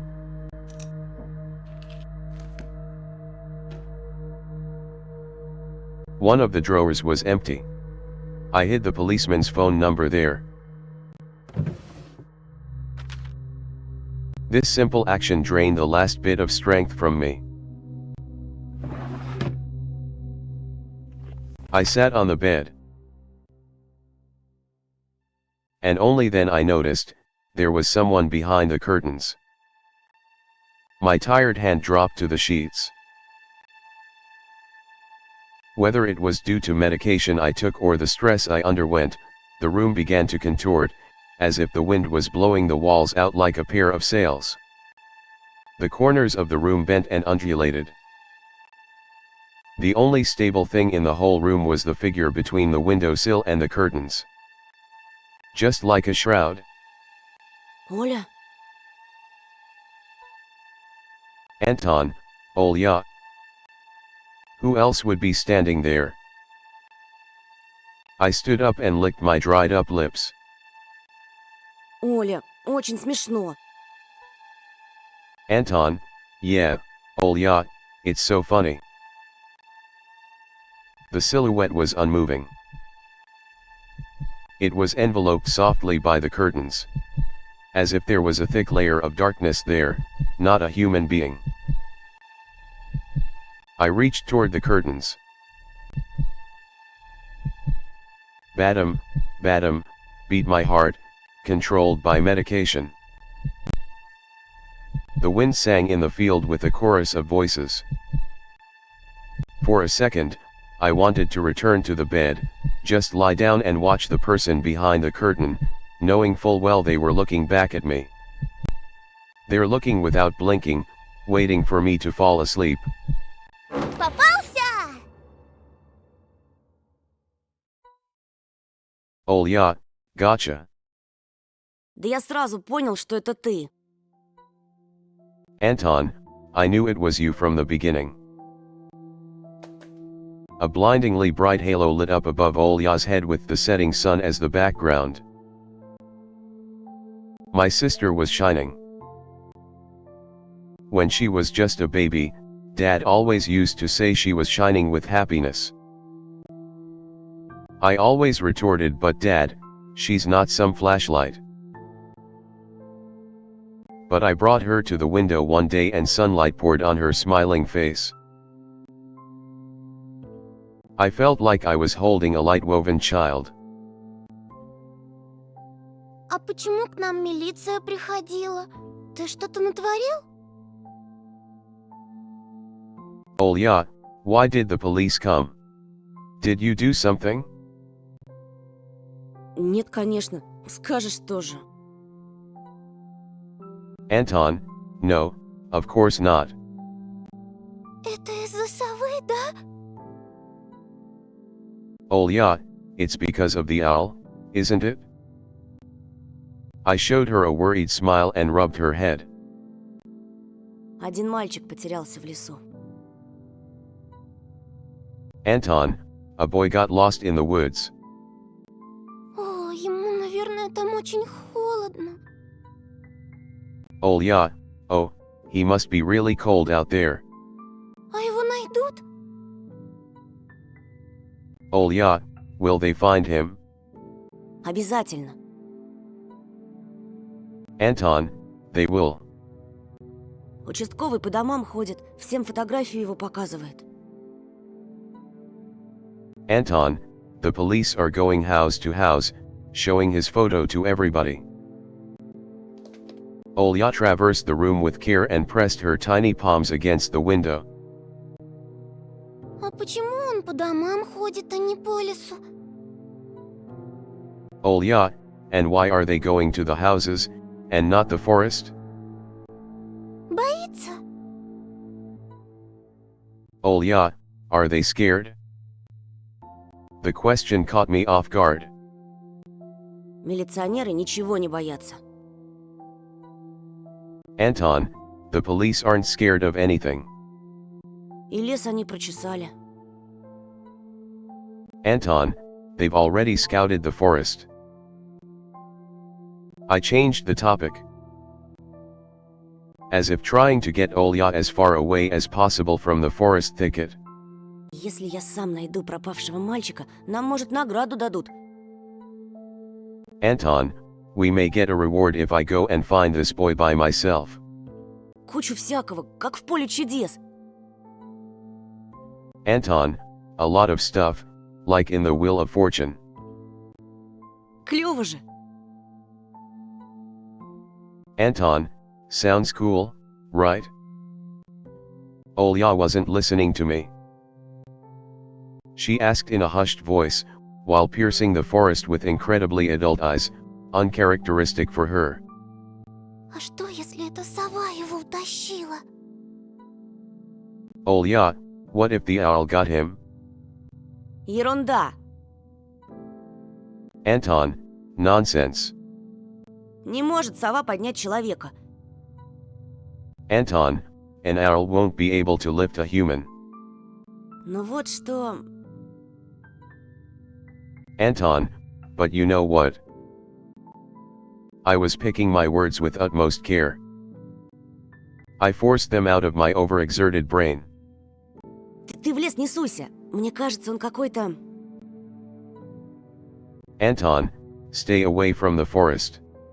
I think Как бы it's... сказать, проклятый, что ли? Anton, how should I put it? It's cursed or something. Как в сказке? Olya, just like in a fairy tale? Нет, скорее, как на той страшной кассете, что родители прячут. Anton, no. More like in that spooky tape our parents hide from us. Olya shivered and stole a glance at the window. As I looked at my sister, my heart was tearing apart. She was so fragile. It was so easy to stifle her light. A gust of wind, and her small fire would be gone. Хорошо тебе. Olya, you're lucky. Меня вот мама не пускает даже на крыльцо. Olya, mom won't even let me go outside. Как принцесса в башне сижу. Никуда не могу выйти. Olya, I'm like a princess in the tower. Can't go anywhere. Так и умру тут от скуки. Olya, I'll die from boredom here. Не придумывай.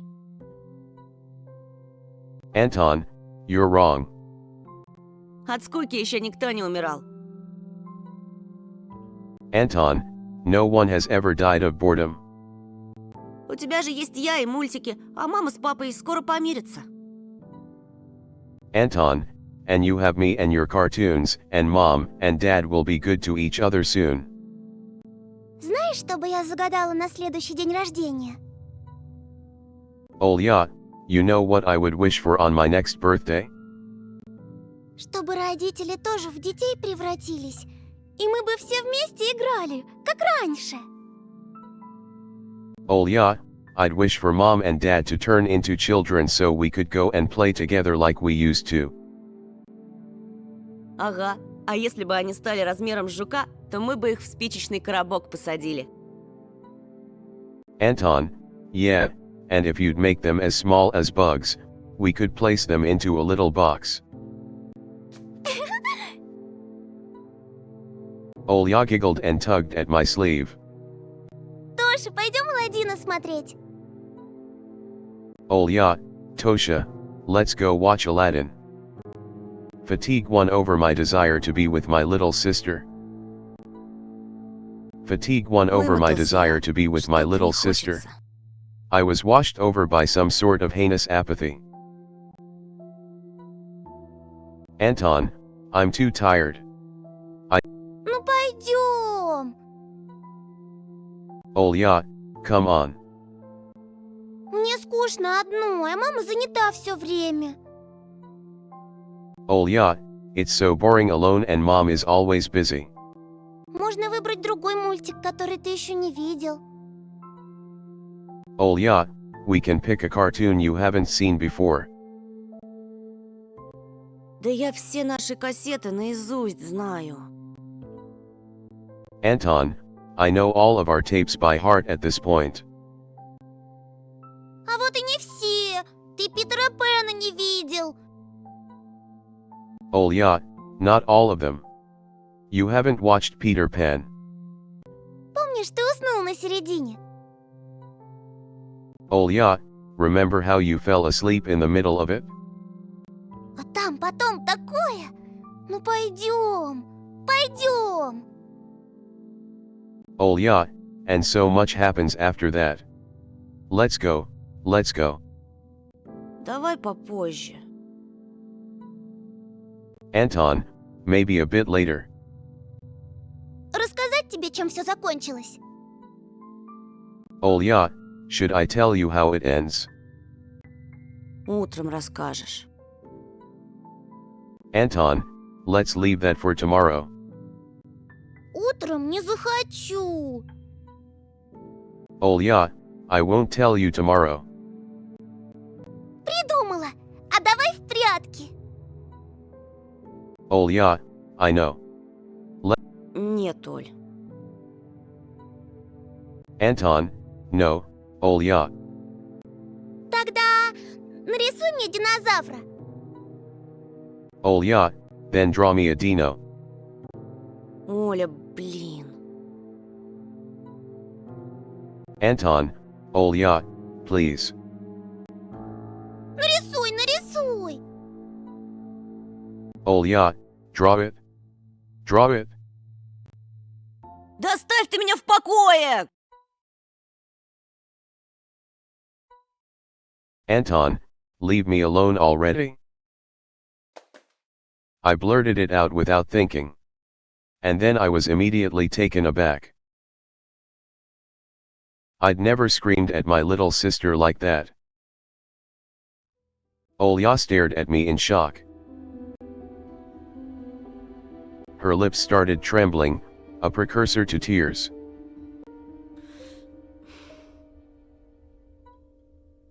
My chest was seething with disgust and embarrassment. What's happening to me? I hurried to prevent Olya from crying. Ладно, уболтала. Давай смотреть мультики. Только недолго.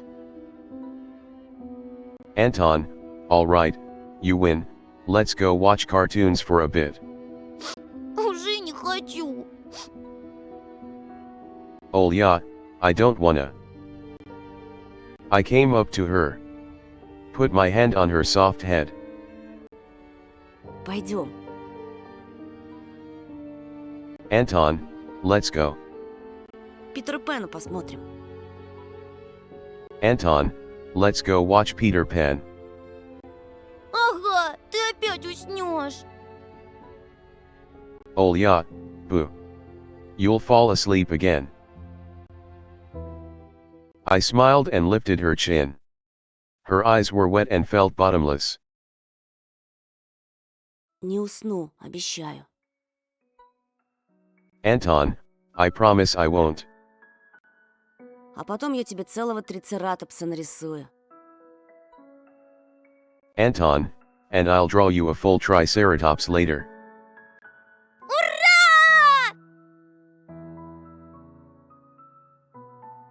Трипи! Сири! Попса! Olya, tripe, siree, pops. Ну, почти. Anton, well, close enough. Olya rubbed her eyes with the sleeve of her pajamas and a shining smile returned to her face. Olya rubbed her eyes with the sleeve of her pajamas and a shining Давай ты smile пока returned кассету to her перемотаешь, face. а я у мамы попрошу сгущенки с хлебом. Olya, I'll go ask mom for condensed milk and bread and you rewind the tape. Только утром свежий привезли, как ты любишь. Olya, the bread is fresh, just how you like it. Неси, только аккуратнее, а то разольешь. Anton, all right, just be careful not to spill the milk. Опять ругаться будут. Anton, or you'll be yelled at again. Спорим, не разолью. Olya, wanna bet I won't spill it? Кассета где-то в тумбочке. Поищи пока. Olya, the tape is somewhere in the nightstand, look for it. Olya disappeared into the doorway, and I dragged my feet into the neighboring room. Turn on.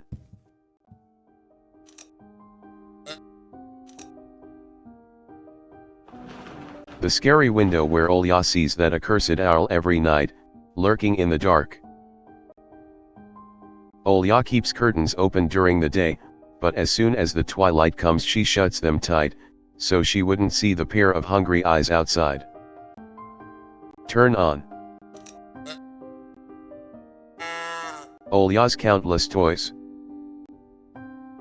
An old teddy bear is the main attraction here. Olya doesn't sleep without it.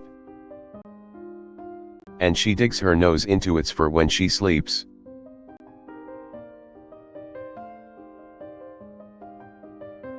Turn on.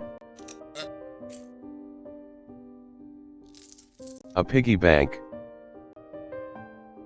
Olya is saving money for a real puppy because dad said that taking care of him will take a lot of money. Turn on.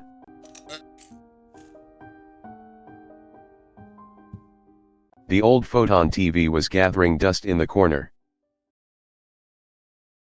All that was left was clicking the button on the front panel.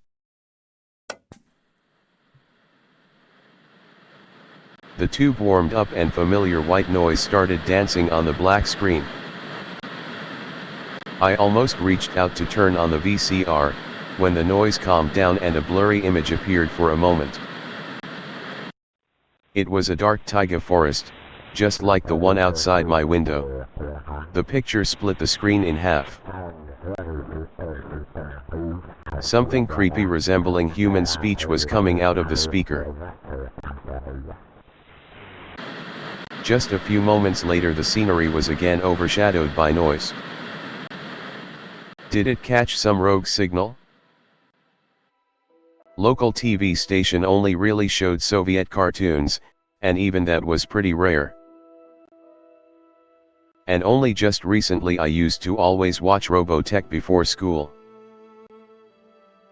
It was so awesome. Maybe I should tinker with the antenna? What? On the other hand, Olya had asked me to find the tape. It wouldn't be nice to disappoint her. but in my sleepy state, I didn't have the strength to do all of it.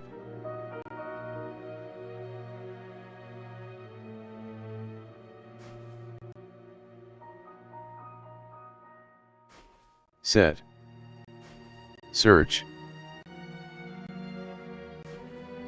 Set. Search. I sifted through the shelves full of dolls and blue hippos from Kinder Surprise.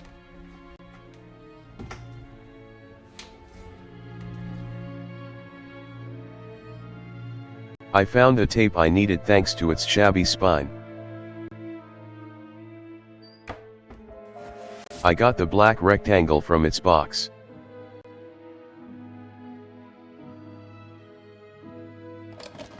The tape inside it rustled while rewinding to the beginning. This rustle was lulling me to sleep.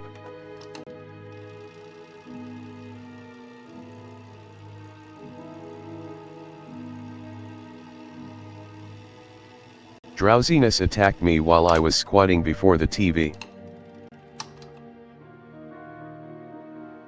Images whirled in my head, me and Olya flying above the forest, tumbling in the soft clouds. My little sister is laughing, but her smile becomes more and more forced with every passing second. I notice that the clouds underneath us part, bearing the bristly pine tops. Swampy darkness lurked among the trees. The wings are no longer able to hold us and Olya. Ты не смотришь без меня?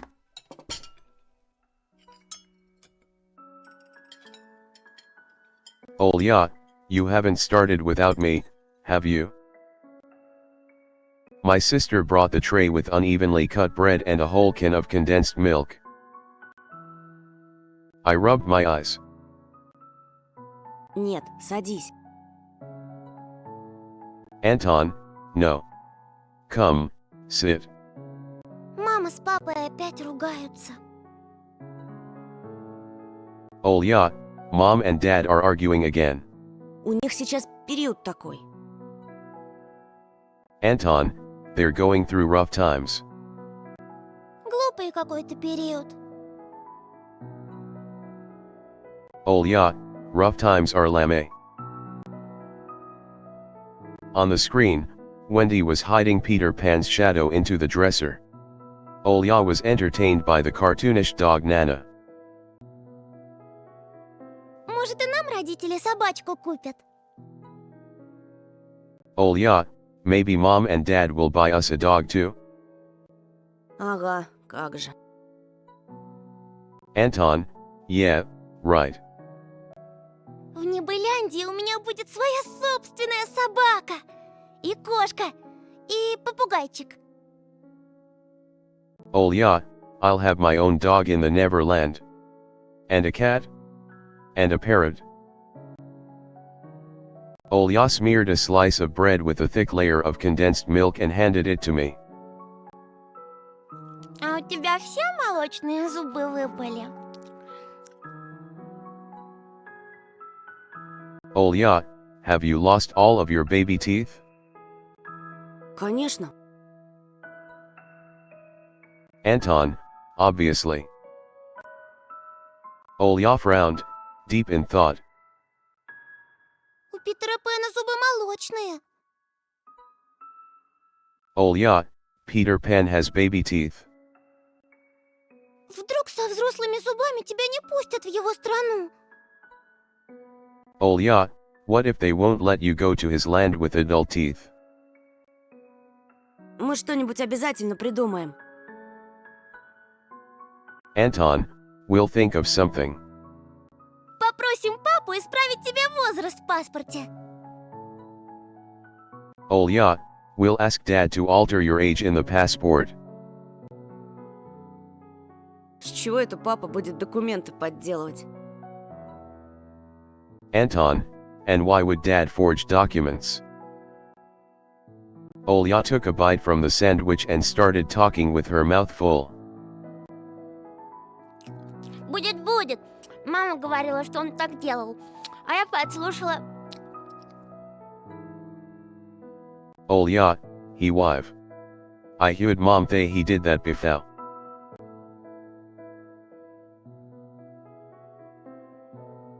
Смотри, уши вырастут, как у Дамбо. Anton, you'll grow ears as big as Dumbo's. Olya got worried and touched her ear.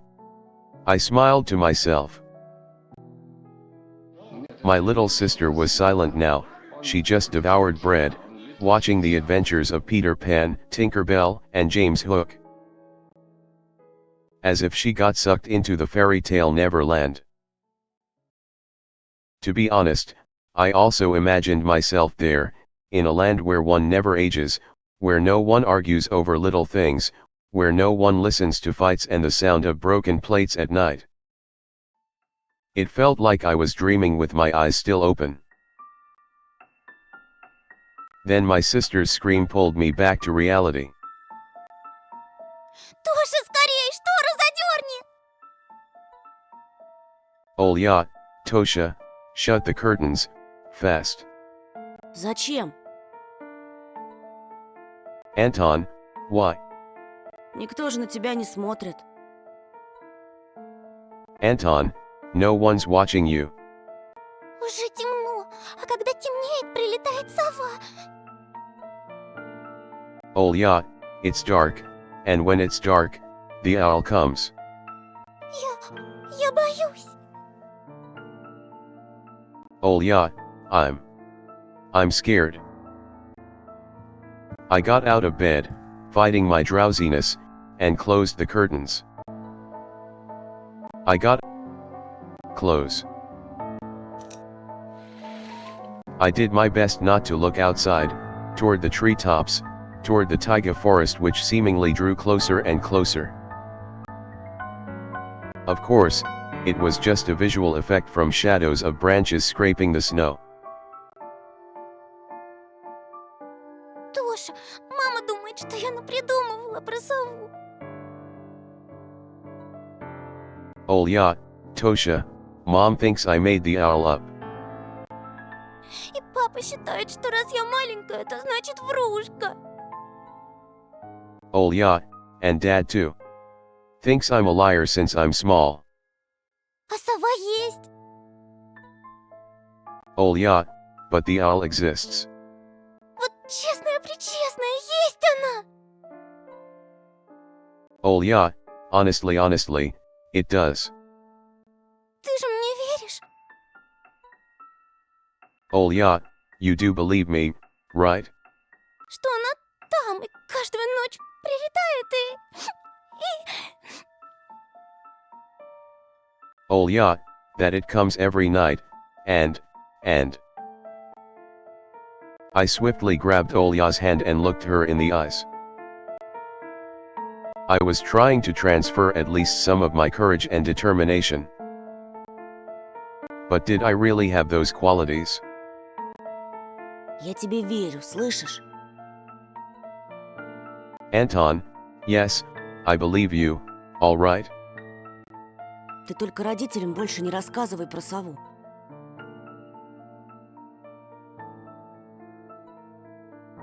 Anton, just don't nag our parents about it anymore. У них и так хлопот по горло, они только рассердятся. Anton, they're already dealing with a lot, so they'll just get mad at you.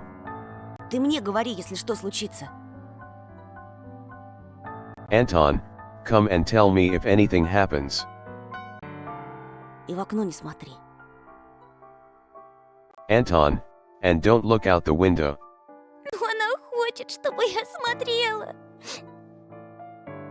Olya, but it wants me to look. Перехочет.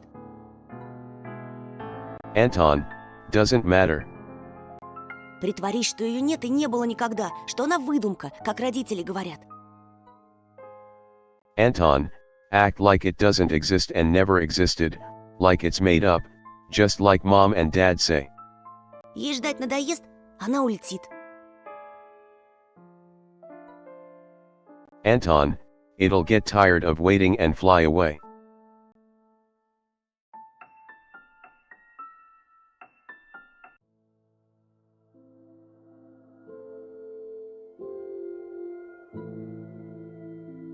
We followed Peter Pan's adventures as if nothing had happened, as if the forest didn't kidnap kids, as if our parents weren't tearing each other apart bit by bit. Captain Hook was running away from a crocodile and Captain Pan was headed to London on a gilded sailboat. By some miracle, I lasted longer than my little sister. Olya's eyelids had dropped, she started snorting lightly, resting her chin on the side of the bed. I stood up and left Olya's room. I was looking out the window, studying the field, when Mom peeked into my room. Довольно баловства. Mom, enough playing around. Завтра первый день в школе. Mom, it's your first day at school tomorrow. Ложись, тебе надо выспаться.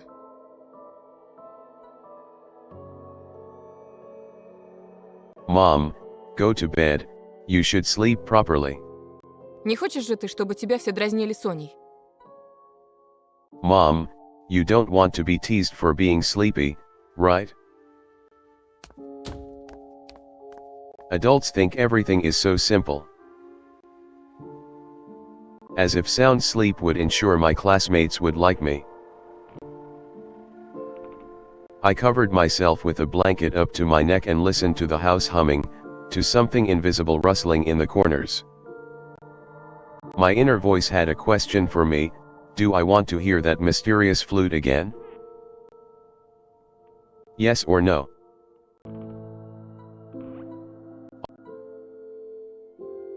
Yes or no? Maybe it's just a part of growing up and I can't fully understand my own desires. The forest wailed behind the barrier that was my walls. Some ethereal entity wandered the fields. Branches shook as if calling for me. The wind howled on and on in the night. My thoughts were like annoying flies that entered my head before becoming weak and tangled. I didn't notice how I fell into slumber. It has come, after all. The day I feared the most. The first day of a new school term. Episode 2, Time to Play with You.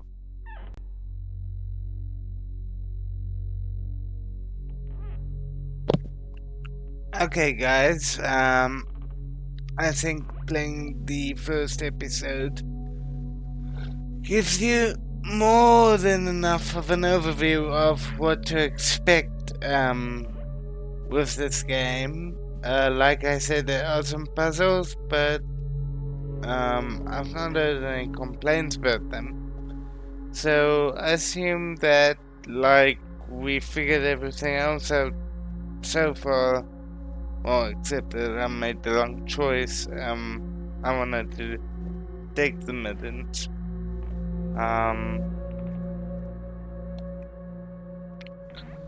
But yeah, I assume there would be some way to, or that there is some way to do those puzzles.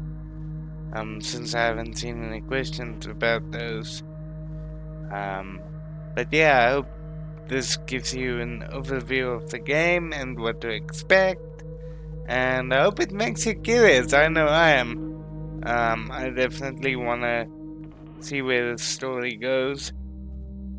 The episodes are quite long, but that's cool. It means it's definitely worth the price. Content-wise, wow, this thing's creepy. And I think it draws you in emotionally as well. I know this really has me thinking back to school nights. And wow, Robotech. Wow, that's an old cartoon. Oh wow. Really? Cool though, but old. Yeah. Anyway, I will see you all again next time. Hope you enjoyed.